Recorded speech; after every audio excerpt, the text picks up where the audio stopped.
dvojnásobná velká možnost Spartanů. Myslím, že tím prvním zakončujícím byl Juliš. Ještě další rána a Hruškovi to propadlo, je to gól!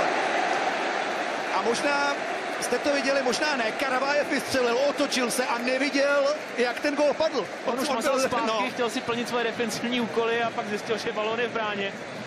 Tak ale Hruška je zatím velkým smolařem, protože před malou chvílí vychytal dvě čisté tutové šance, které Sparta měla, no a pak pustí takovouhle halus. A schválně, jestli uvidíme Karavaєva, který vystřelil, nepovedlo se mu to, tak se otočil a šel a pak mu řekli, hele, dal gól.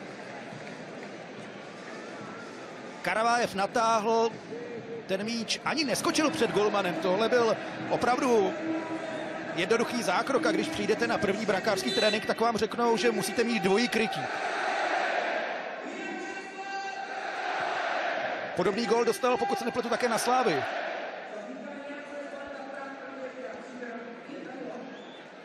Takže Spartané se prakticky zadarmo dostali do vedení. Tohle byla rána, která se měla chytat. Tenhle gól jde jednoznačně na vrub brankáře Příbramy.